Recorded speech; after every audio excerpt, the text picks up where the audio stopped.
Hello, friends. Welcome to Siddhartha English Academy. Friends, ఇవాళ రోజు ఈ వీడియోలో మనం ఒక ఖతర్నాక్ టాపిక్ గురించి నేర్చుకోబోతున్నాం. దాని పేరే పార్టిసిపుల్. పార్టిసిపుల్ అంటే ఏంటి, దాని యొక్క అర్థం ఏంటి, దాని యొక్క యూసేజ్ ఏంటి, స్పోకెన్ ఇంగ్లీష్లోను రిటన్ ఇంగ్లీష్లోను దాన్ని ఎలా మనం ఉపయోగించుకోగలం అన్నటువంటి విషయాల గురించి ఈ చాప్టర్లో మనం ఈ వీడియోలో నేర్చుకోబోతున్నాం ఫ్రెండ్స్.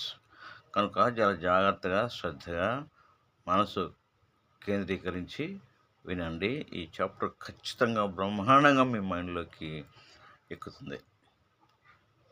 అసలు పార్టిసిపుల్ అంటే ఏంటి, ఇది ఎలా ఉంటుంది, దీని యొక్క ఉపయోగాలు ఏంటి అన్నటువంటి విషయాల గురించి ఇందులో మనం నేర్చుకోబోతున్నాం. పార్టిసిపుల్ అంటే ఇది అడ్జెక్టివ్, వెర్బులాగా ఉంటుంది, కానీ ఇది వెర్బు కాదు, ఇది అడ్జెక్టివ్. సెంటెన్స్లో ఒక అడ్జెక్టివ్ ఎలాంటి పని అయితే చేస్తుందో అలాంటి పని చేసేదాన్నే పార్టిసిపుల్ అంటాం. అంటే ఇది ఒక విశేషణంగా ఒక ప్రత్యేకతను గురించి చెప్పడానికి మాత్రమే దీన్ని మనం సెంటెన్సెస్లో వాడుకుంటాం. అయితే పార్టిసిపుల్స్ ఎన్ని రకాలు అని చెప్పి మనం ప్రశ్నించుకున్నట్టయితే పార్టిసిపుల్స్ 3 రకాలుగా ఉంటాయి.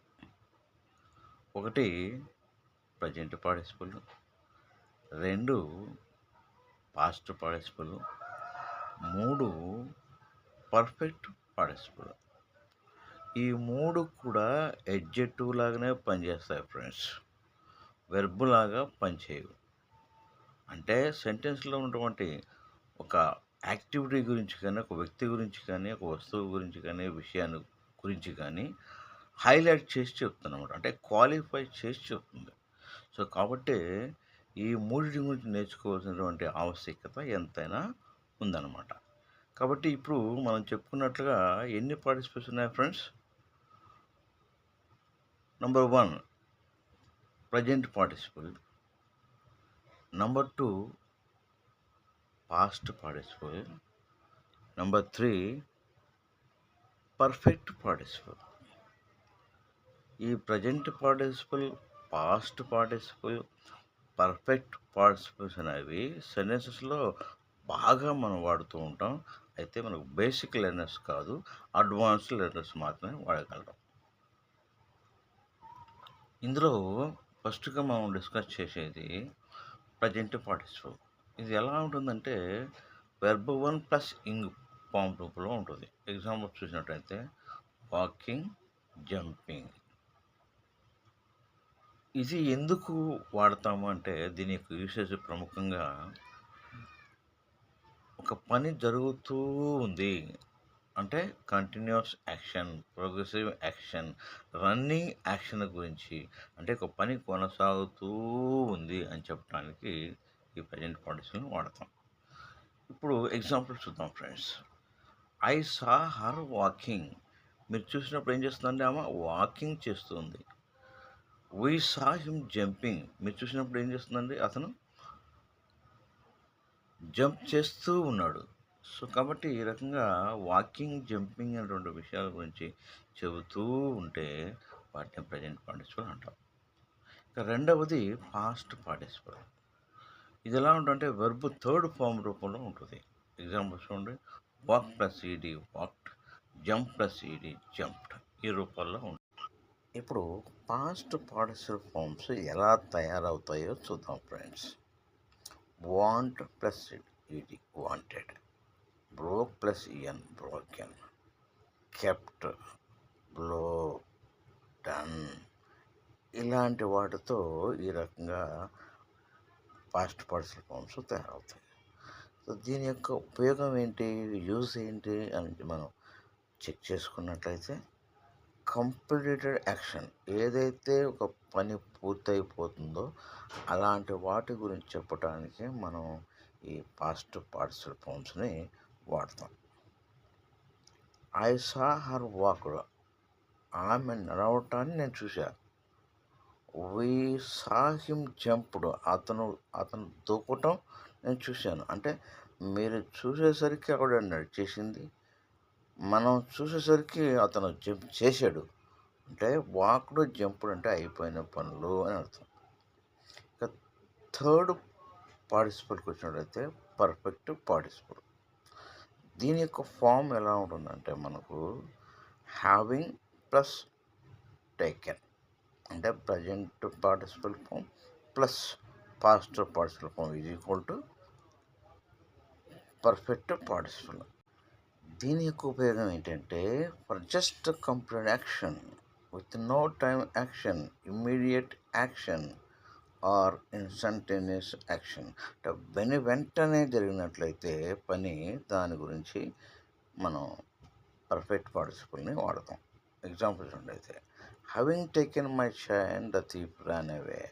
అంటే దొంగ నా చైన్ తీసుకొని పరవేడు. Having broken the locker the robber rob the jewellery. అంటే లాకర్ని బ్రేక్ చేసి రాబర్ జ్యువెలరీని దొంగిలించాడు. మరికొన్ని ఎగ్జాంపుల్స్ చూసినట్టయితే హీ అబ్జర్వ్డ్ హర్ స్టీలింగ్. ఆవిడ దొంగిలిస్తూ ఉండటాన్ని చూశాడు. She observed her walking. ఆవిడ నడుస్తూ ఉండడాన్ని ఆవిడ చూసింది.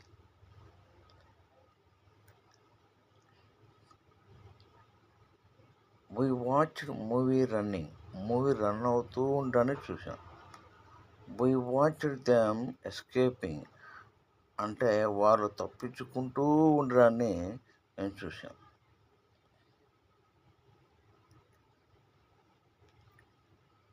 తర్వాత we observed him broken chair పగలగొట్టాన్ని మేము అబ్జర్వ్ చేసాం.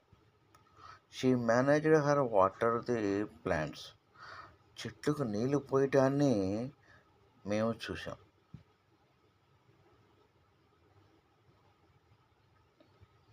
మరికొన్ని ఎగ్జాంపుల్స్ ఏంటంటే I saw him stolen money దొంగిలించడాన్ని నేను చూశాను. We saw her close the doors close చేయడాన్ని మేము చూసాం.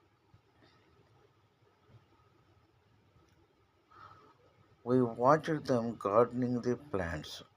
అంటే చెట్లకు నీళ్లు పోస్తూ ఉండడాన్ని మేము చూసాం. We watched them shut the door. అంటే డోర్లు మూయడాన్ని, అంటే విండోస్ మూయడాన్ని మేము చూసాం.